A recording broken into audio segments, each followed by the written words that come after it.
जोङो हाग्रामा महिलारि सारखौ रिसिभ खालामनाया बहुत गोनां बे कारनाव आं जइन जाफैदों। One family one job. बे जोंना टारगेटआ दाबो दङ आरो जाफुंगासिनो दङ। जब माने बे नङा जे नोंथाङा सरकारि गभर्नमेन्ट साख्रिखौ मोनबाल' बे जब जायो। खिन्थु सानैसो बा साथामसो सोद्रोमाखौ जइन जादों होनना बुंदों, नाथाय बे जइन जानाया जोङो नागिरजोब्बाय, बेयाव जोंनि बनसुनिफ्राय रावबो जइन जायाखै आरो बिथांमोना मिसआन्डारस्टेन्डिं जादों, बेबायदि माने एलिगेसन खालामनायखौ जों मोजां मोनाखै। गुबुन गुबुन दिनफोरनि बादि दिनैबो नोंथांमोननि थाखाय आं मोनसे भिडिअ लानानै फैदों। दा आसा खालामो नोंथांमोन बयबो भिडिअखौ जोबजासिम नायलांगोन होननानै। दा इन्ट्र' भिडिअ जेरैबायदि नुदों बेखौ जोङो लासैनो नायलांदिनि। भिडिअखौ जागायनायनि सिगां बयनिसिमबो आंनि अननाय आरो सिबिनाय खुलुमनायखौ जासिहरबाय। लोगोसेयैनो आसा खालामो नोंथांमोन मोजाङै दं आरो अरायबो मोजाङै थागोन होननानै। बेजों लोगोसेनो आरोबाव चेनेलाव सोरबाफोर गोदानै नुजाथि फैदोंब्ला एबा चेनेलखौ अनसायोब्ला एबा चेनेलखौ मोजां मोनदोंब्ला साबस्क्राइब खालामनानै लागोन होननानैबो मिजिंथिबाय। दिनैनि आयदाफोरनि गेजेराव दङ जे बारग' भारतीय रौनिया हान्जानि सासे मेजर बिथाङा बर' हारिनि रैखाथि आरो बिटिसिखौ रैखाथि होनांगौनि थाखाय बिपिएफ हान्जाखौनो जोंनो नांथारगोन एबा हाग्रामा महिलारि सारखौनो जोंनो नांथारगोन होननानै बिथाङा गुबुन गुबुन दोलोखौ नेवसिगारनानै बिपिएफ हान्जायाव जइन जानायखौ जोङो नुनो मोननाय जादों। बिथाङा जाहैबाय क'क्राझार जिल्लानिनो कमल कुमार दैमारि। बिथाङा भारतीय रौनिया हान्जानि सासे मेजरमोन। बिथाङा दा रिटायार्ड लानानै फैबाय। दा बिथाङा गावनि खुगाजोंनो माखासे खोथा फोरमायदों। अब्ला जोङो भिडिअनि गेजेरजों नायलांदिनि। आं दिनै क'क्राझार जिल्लायाव आर'नाइ रिजर्टआव फैनानै पार्सनेलि आं जइन जाफैनायनि मेन उद्देश्यआ जाबाय एकमात्र जोङो मोनसेल' राहा लामा दङ जे बिटिसि आरो बर' रायजोखौ फोथांनानै लाखिनाया जोङो हाग्रामा महिलारि सारखौ रिसिभ खालामनाया बहुत गोनां बे कारनाव आं जइन जाफैदों। आङो 2003निफ्राय फेब्रुवारि दाननिफ्राय आं दिनैसिम 21 बोसोर आं पारामिलिटारि फर्सआव मावना फैबाय मेजर रेंकआव। आं दिनै न'आव फैनानै गोबां रायजोनि दुखु दाहाखौ नुनानै आरो जोंनि ओनसोलनि आनडेभेलपखौ जों नुनानै दिनै आं रायजो राजानि गाबखांनायखौ नुनानै आङो जोंनि ओनसोल आरो बर' रायजो राजा आरो बिटिसिनिखौ बासायनायनि थाखाय आं बिपिएफआव जइन जानानै हाग्रामा महिलारि सारजों सापर्ट होनायनि थाखाय आं जथेस्थ' गावनि गोसोखौ खुसियै बनायनाय जाबाय। बे ससे भिडिअखौ नुनानै निस्सय जों हमनो हायो जे आथिखालाव जिहेतु खुंथाय गोहोआव थानाय इउपिपिएल सरकार बिथांमोना थारैनो रायजो राजानि गोसोखौ गोजोन होनो हामाराखै होननानै जोङो हमनो हायो। जायनि थाखाय दिनै सासे बारग' भारतीय हान्जानि रौनिया हान्जानि जिहेतु मेजर बिथाङाबो दिनैहाय गुबुन गुबुन दोलोखौ नेवसिगारनानै दिनै बिपिएफ हान्जायाव हाबफैनो गोनां जादों। मानोना बिथांनि सायाव हारि आरो हादरनि सायाव बेहा अननाय दं। दा बे जानानै थांबाय। दा गुबुन फारसेथिङै उदालगुरि जिल्लानि जिहेतु इउपिपिएल हान्जानि जयनिं सेरेमनि जानानै थांबाय दाखालि। दा बेयाव बनसुनि माखासे सोद्रोमाफोरा इउपिपिएल हान्जायाव जइन जादों होननानै फोसावनाय जादोंमोन। नाथाय बेफोर गासैबो बाथ्राफ्रा नंखाय होननानै उदालगुरि बनसुनि माखासे दैदेनगिरि बिथांमोना खौरांगिरि मेलनि गेजेरजों फोरमायदों जे बनसुनिफ्राय सासेबो इउपिपिएल हान्जायाव हाबहैयाखै आरो बियो गनायथाव नङा होननानै बिथांमोना फोरमायदों। अब्ला भिडिअखौ एसे नायदिनि। जों सोंबाय, जों खबरबो लाबाय, जोंनि इन्टारनेल सोर्सनिफ्राय जों खबर लाबाय जे जोंनि सेन्ट्रेल कमिटिनिफ्रायबो जिकुनु सेन्ट्रेल कमिटिनिफ्रायबो रावबो सोद्रोमा हाबाखै, रावबो जइन जायाखै, डिस्ट्रिक्ट कमिटिनिफ्रायबो रावबो जइन जायाखै आरो आन्चलिक कमिटिनिफ्रायबो रावबो जइन जायाखै। होमबा मारै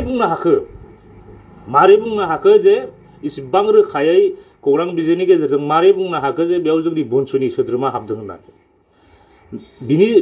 बिनि सिंनि जाहोना मा? इउपिपिएल राजखान्थि हान्जाया बनसुखौ फोजोबस्रांनायनि थांखि लादों नामा? जोंनि थांनाय मैया 8 थारिख जानुवारि 2024 मायथाइयाव Udalguri district UPPL ruling party कमिटिया मोनसे जयनिं सेरेमनि खुंदोंमोन आरो बे जयनिं सेरेमनियाव जोंनि बनसु बड' नेशनेल स्टुडेन्ट इउनियननिफ्राय सानैसो बा साथामसो सोद्रोमाखौ जइन जादों होनना बुंदों, नाथाय बे जइन जानाया जोङो नागिरजोब्बाय, बेयाव जोंनि बनसुनिफ्राय रावबो जइन जायाखै आरो बिथांमोना मिसआन्डारस्टेन्डिं जादों, बेबायदि माने एलिगेसन खालामनायखौ जों मोजां मोनाखै। बिथांमोना मोनसे रुलिं पार्टी हिसाबै बिथांमोना गावसोरनि पार्टीखौ मोजाङै दैदेनलांनांगौ। अबा माने फरायसा हान्जाखौ सरजाबनाया जों मोजां जायाखै, माने समाजाव मोनसे गुबुंले लाबोदों आरो बिदि लाबोनायनिफ्राय बिथांमोना गोजानाव थानांगौ जों बेखौ हास्थायो आरो इन फिउचाराव जे बेबायदि माने जाय मानसिया जे मोनसे संगठनाव खामानि मावा बे मानसिखौ जे बै संगठननि जइन जाफैदों होननाया माने बहुत गाज्रि आरो बिथांमोना हारिनि थाखाय मावदों बा माबा मोनसे खामानिनिफ्राय मावबाय माबा मोनसे हादरनि थाखाय मावदों बे मावबाय था जों बिथांमोननि सायाव बाजानाय गैया नाथाय अबा फरायसा हान्जाखौ माने टारगेट खालामनाया बिथांमोननि थाखाय जोबोर गाज्रि जादों आरो आं बेखौ लुबैयो इन फिउचाराव बिथांमोना बेबायदि खामानिखौ दा मावथों। बे ससे भिडिअखौ नायनानै जों हमनो हायो जे आथिखालाव UPPL हान्जाया गावसोरखौ गोख्रों एबा गोहोगोरा एबा रायजो राजाफोर मोजां मोनो होननानै दिन्थिनो थाखाय बेफोरबायदिनो माखासे नंखाय खौरां फोसावदों बेफोरखौ जोङो हमनो हायो। दा गुबुन मोनसे भिडिअ दङ जे UPPL हान्जानि दैदेनगिरि बा आथिखालनि BTRनि EM रन्जित बसुमतारी बिथाङा आथिखालनि BTR खुंथाय आरो सिगांनि BTC खुंथाय बिनि माखासे खोथा बाथ्राफोर बुंदों खौरांगिरिफोरनि सिगाङाव माने बिथाङा आरो गोबां साख्रिनि खोथाबो फोरमायदों।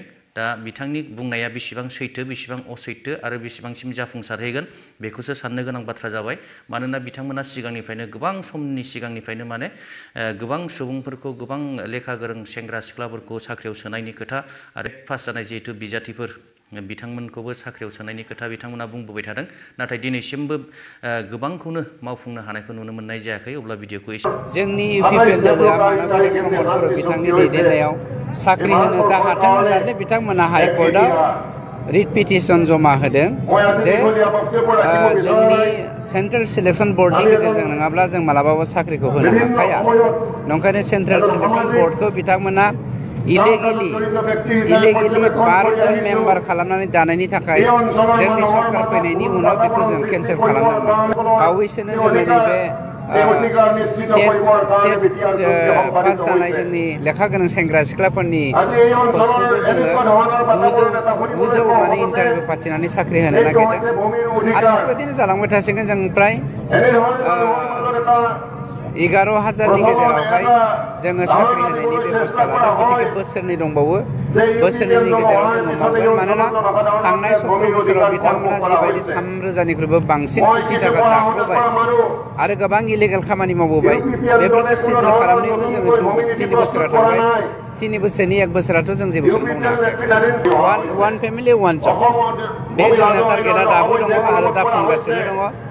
जब माने बे नङा जे नोंथाङा सरकारि गभर्नमेन्ट साख्रिखौ मोनबाल' बे जब जायो खिन्थु थांनाय 17 बोसोराव नोंथां बायदि सासे सेंग्राखौनो नोंथां बायदि सासे लाइमोन सिख्लाखौनो बिथांमोना जौ लोंहोनानै ड्राग्स जाहोनानै जुवा गेलेहोनानै बिथांमोना नंगौ सुबुंथिनि जाय केरेक्टार बे केरेक्टारनिफ्राय बिथांमोना जोंनि सेंग्रा सिख्लाफोरखौ दोरोद होदोंमोन खिन्थु दिनैनि दिनाव जोंनि साफ्रोमबो सेंग्रा सिख्लायानो थांना थानायनि राहा लामा लानायनि लामाखौ जोङो दिन्थिनानै होनो नागिरदों जायखौ होनदों जोङो वान पस्ट वान जब।